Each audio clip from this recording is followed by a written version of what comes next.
our drivetrain, we chose to do an H drive, so it physically is an H. We put an Omni in the center, so it's holonomic, meaning it can drive in any direction.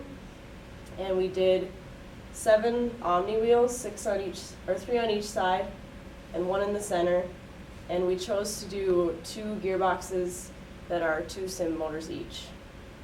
The elevator system on our robot is built using 1x2 aluminum frames. It uses a winch system in order to hoist the claw mechanism up and down. It loops around on a pulley, mounted on the top of the frame.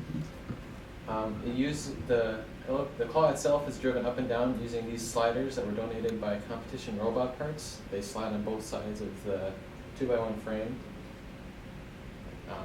This setup was very strong since it was mounted to the chassis by an 80-20 frame. This was very important. This turned out to be especially helpful allowing electrical and mechanical part divisions to work independently of each other while we were still setting up the robot. We built the claw out of a piece of steel angle iron, and then we plasma cut all the teeth in it and their space, so that way when it's picking up the toad on the large side, that these are pretty much at the very edge. Originally we had 3 claws in the middle, but the middle claw wouldn't go up far enough on the long side of the toad. The lip is actually a lot narrower. And then we have red over here, so that way when we're looking with the camera over there, we can see. It's a lot easier to visually see.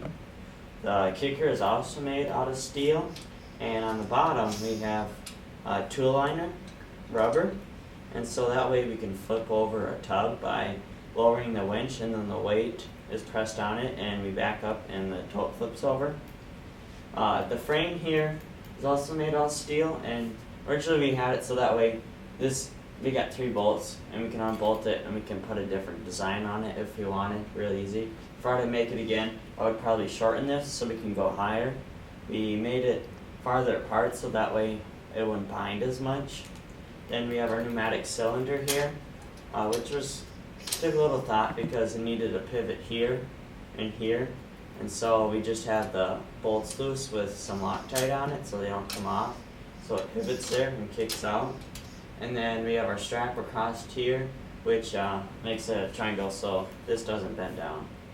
And by making this out of angle iron, there was a lot of flex in it, so we welded a piece on the back here so it doesn't bend at all anymore. Okay.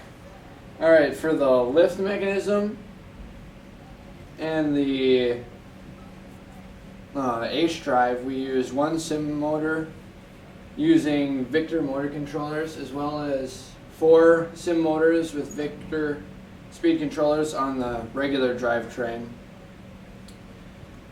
For the electronics, we used all of the new hardware. We have the voltage regulator module, the pneumatic control module, the new power distribution board, and the Robo-Rio.